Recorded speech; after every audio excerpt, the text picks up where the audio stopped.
ماوەیەک لەمەوبەر کۆنفرانسێکی زانستی لەبارەی زمان و زاراوە یاسایەکان بەڕێوەچوو لە ئێستاشدا کۆمەڵێک لە دەرەنجامەکانی و کۆنفرانسە دەرکەوتون. ئێمە ئەمانەیە بۆ گفتوگۆکردن لەبارەی دەرەنجامەکانی ئەو کۆنفرانستا لە ستۆدیۆ میانداری بەڕێز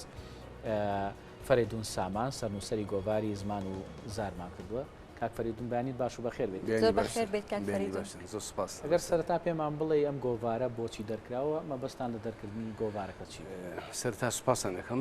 بەیانیتیان باش هەروەکو بەڕێستان لێ پێشی ئاماژتان پێکرد کە یەکێک لە ڕاستپەدەکانی کۆنفرانسی زانستینی دەوڵەتی زمانی کوردی و زاراوە یاساییەکان دەرکردنی یا بڕیاردانە سەر دەرکردنی گۆڤارێکی زمانناسی وەرزی بوو بە ناوی زمان و زار. بۆچی زمان و زار خۆتان زانن بەداخەوە لەبەرەوەی کورد وەک نەتەوە کوردستان وەک نیشتمان هێشتا خاوەنی دەوڵەتی سەربەخۆ نیە. زمانەکەشی دابش کراوە بەسەر چەند زارێک بە چەند بنزارێک لە هەر بەشێکدا لە بەشەکانی کوردستان لە هەندێک شوێن بابڕین لە باکوور تا ئێستا بە دەستوری ڕسمی دەوڵەتی تورکیا زمانی کوردی قەدەغەیە. لە ڕۆژاوە تا 10 ساڵەوە پێش زمانی کوردی قەدەغە بوو. تا ڕادێک لە ڕۆژەڵات ئەگەرچی زمانی کوردی لە بواری بابڕین چاپمەنی و ڕۆژنامەگەری میدیا ڕۆڵی هەیە بوونی هەیە، بەڵام لە بواری پەروەردە بوونی نەبووە. هەر زمانێکی ئەگەر لە بواری پەروەردە کاری لەسەر نەکرێ بە تێپەڕبوونی کات ئەو زمانە بەرەو نێوچوون دەچێت. ئێمە وەکو ئاماژ پێکرد یەکێک لە ڕاستپاردەکان دەرکردنی ئەو گۆڤارە بۆی بتوانین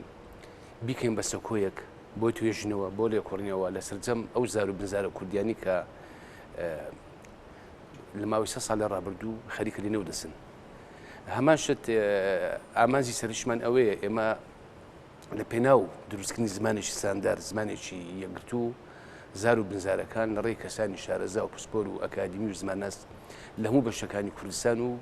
تەنان لە هەندەرانیش کۆکەینەوە. ئێستا ئەو ژمارەمان ئامادەیە بۆ چاپ نزیکەی 500 لاپڕە دەبێ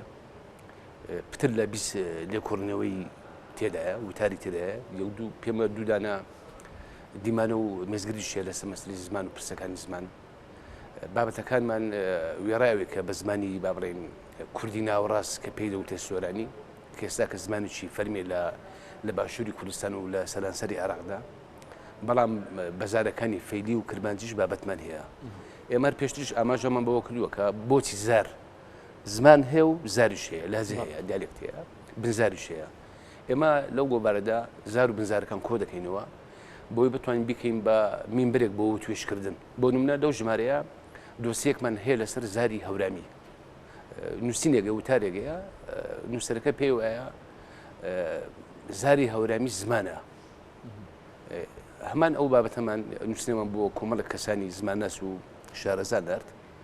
بۆ نمونە مامۆستا فەهمی کاکەی لە سویدا مامۆستا حەمە کەریم هەورامی لە هەولێرە خۆم وتارێک نووسیوە لەسەری لێکۆڕینەوەیەکە یعنی بۆتە سەکۆیەک بۆ گفتوگۆ هەڵبەت بۆ خۆمان ئێمە پێمان وایە هەورامی بنزاری گۆرانە ینی گۆران لە کۆمەڵک زار پێک دێ هەورامی شەبەکە باجەڵانە زەنگەنەیە کاکەیەکان کە زمانی ئاینیان یاسانە هەر دەچێتەوە سەر زاری گۆران بنزارێکی کوردی ڕەسەنە بەڵام دیارە کەسانێکی بۆ خۆیان قەنەعەتیانەوەیە کە هەیە دەڵێ SD زمانە لە کاتێکە خۆمان دەزانین SD بنزاری کرمانجیە هەیە پێی وایە بۆ نمونە مەسەلەن شەبەکان نەتەوەن دیارە ئەو پرسیارە بەڕاستی زیاتر لە چوارچێوەی ئەجندای ئەیدۆلۆژی سیاسەتی نەتەوە سەردەست و وڵاتانی داگیرکەری کوردستانە کە بە توانستی مادی زۆر زەبەلا ئیش لەسەوە دەکەن کە زمان و ئیتنیکە کوردیەکان لێک دابڕن بترازێن بۆی کورد لە نەتەوەیەکی گەورە بکەن بە کەمینێکی بچوو. ئامەزەکەشیان ئەلبەت گۆڕانکاری دیموگرافی و بە تایبەتی ئەو ناوچانی کە چێشەی لەسەرا بۆی کوردستان بچووکەنەوە. کاک فەریدون و بەڕێز ئاماژت پێکرد لە ناو گۆڤارەکەدا کۆمەڵێک زاراوی جیاوات هەڵتان داوە سەرجەم زاراوە کوردیەکان بەسەر بکەنەوە. بەڵام ئەوەی جێی پرسیار ئەوەیە تا چەندێک هاوڵاتیانی کورد بە تایبەتی لە هەر پارچێکی کوردستان دەتوانن سوود بمن لەم گۆڤارە. ئەم گۆڤارە تەنها بۆ ناخۆی هەرێمی کوردستانە یاخود کوردانی پارچەکانی دیکەش بە هەمان شێواز دەتوان دەستیان پێ بکات. ئەم گۆڤارە سەرەتا لە شێوەی کاغز دەرەچێ بە تیراژێک پێم وایە 500 دانە دەبێ مەقاوەری 500 لاپەڕە دواتریش لە شوێی PDF لە سایتەکان بڵاو دەبێتەوە یعنی ئێمە دەبین بە خاوەنی سایت ئەلکترۆنیش دەکرێت بەڵێ ئیتر لە سایتەکان لە سایتی تایبەت بە خۆمان ئەو سایتانش کە پێویستیان پێ هەبێ بۆیان دەنێرین ئیتر دەستا و دەست دەکات کوردانی بەشەکانی دیکە بۆ نمونە بەشێکی زۆر لە نووسەرانی ڕۆژهەڵات لەو گۆوارەدا بەڕاستی جێ پەنجەیان دیارە بەداخەوە ئێمە لە دوو مانجی ڕابردوو هەوڵماندا نووسەرانی با بڵین ئەوانی کە لە بواری زماندا کار دەکەن لە باکوور یا لە ڕۆژاوە بەڵام بەداخەوە ینی هیچ بابەتی ئەوەمە دەست نەکەوت بەڵام خۆشبەختانم لە سێ هەفتە پێش لە یاریڤان بوو نووسینێکی زۆر چاکم دەستکەوت زارێک کرمانجی لاچین ڕێک باسی زمانی کوردەکانی لاچینی پایتەختی کوردستانی سوور دەکات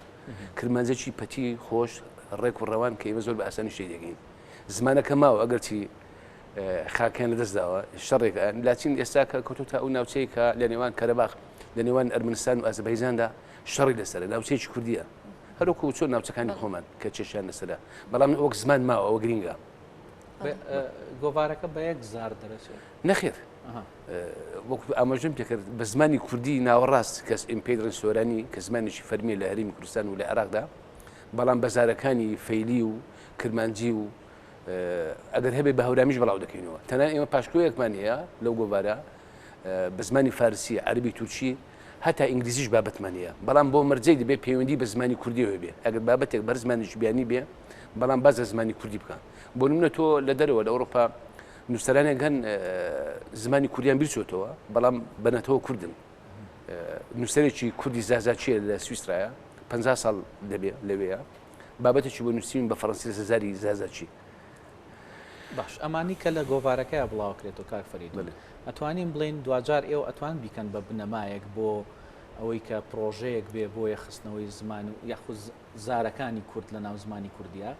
وڵای کاگڕند مەسلەی پرۆژە ئێمە لە بواری تیۆری دەکار دەکەین نەک پراکتیکی ئێمە دەسەڵات بەدەست نین ئێمە پرۆژەیەکە ئێمە دەیخینە بەردەم بەشە کوردیەکانی زانکۆکانی کوردستان دەخێنە بەردەم ئەکادمیای کوردی دەخێنە بەردەم وەزارەتی پەروەردە خوێنی باڵا ئیتر هەروەکو باقی ئەو ڕاستپاردەین کە لە کۆنفرانسی زمان و زاراوە یاساییەکان ئێمە بەڕسمی ناوەمان ئاڕاستەی ئەنجومەنی وەزیران و سەرۆکاتی هەرێم و پەرلەمان و وەزارەتی داد کرد بەڵام جگە لە نامێکی سوپاسگوزاری وەزارەتی داد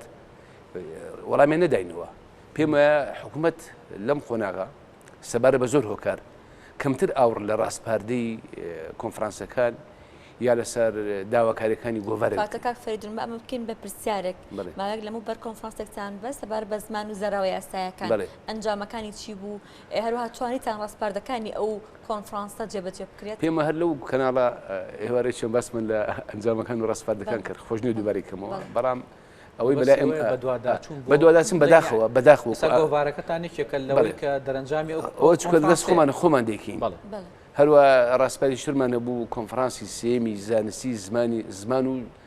زارە کوردیەکان کە لە 20 شوباتی ساڵی داهاتوو 22 کە ڕۆژی جیهانی زمانی دایکە بەنیازین بەو ئومێدین کە دەستگایەکی کللتوری هەبێ یار شوێنێک هەبێ کە سپۆنسەرمانکە بەبێ مەرجی سیاسی بەبێ مەرجی ئایدۆلۆژی ئەوە زۆر گرنگە بە بینەران جیۆگرانجیان لێبێ سپۆنسەری ئێمە بکە ئێمە پرۆژەمان ئامادەیە بۆ سازدانی کۆنفرانسی زمان و زارە کوردیەکان کە میێوانش زۆر لە دەرەوەی کۆنفرانسەکەتان بەرفراوانترە بێت لەوەی کە ئەم ساڵ کردوتانە زۆر بەرفراوانترە چونکە فیلمی دیکومنتاری تایە پیشانگای تایبەتی بە کتێب بە زمان تایە لەسەر ئاسی هەموو زارە کوردیەکان میێوانش زۆر لە ڕۆژهەڵات لە باکوور لە ڕۆژئاوا لە ئەوروپا لە رووسیا بانگەش دەکرێن بەڵام وەکو ئاماژەم پێکرد بۆ مەرجێک ئێمە ینی پیژگیری مادی بکرین بەپێی توانای مادی ئێمە ئەگەر پیژگیرینەکە ناتوانین میێوەنداری کەس بکەین ناتوانین کتێبەکە کتێبی کۆنفرانسا بکەین یا پیشانگای کتێب بکەینەوە تەن ناتوانین میێوانێک لە جیرفانی خۆمان داوەتین چکە ئێمە ڕێکخراوێکین سەر بە NGOین بەڵام ئێمە هاوکارین بۆ حکوومەت بۆ وەزارەتی ڕۆشنبیری بۆ ئەکادمیای کوردی ئەزمموی لەو پێشترشمانێ ئێمە لە ساڵی 2019 سەرباری ئەو مقێران و چێشە سیاسی و ئابووری و کۆمەڵایەتیە لە شاری خانەقین کۆنفرانسی زانستی زمانی کوردی لە ناوچە چێشە لەسەرەکانمان سازدا بۆ ماوەی 2 ڕۆژ لە ڕۆژانی سیوێکی ئاداری 2019 لە کاتێکدا خانەقین پڕ بوو لە حەش شعبی لەوێ کاری خۆمان کرد بە چەندان توێژنەوەی زمانەوانی لە ماوەی 2 ڕۆژدا پێشش کران دەستی خۆش بێ بەڕێز فەریدون سامان سەرنووسەری گۆڤاری زمان و زار سپاس دەکەین بۆی کە ئەمڕۆ لەگەڵمانە ئامادە بووی سپاس بۆ وەڵامدانەوەی پرسیارەکان سپاس بە ئامادەبوونە کاک فەرید. سپاسان بەخێر بێت. دەکەم زۆر سپاس.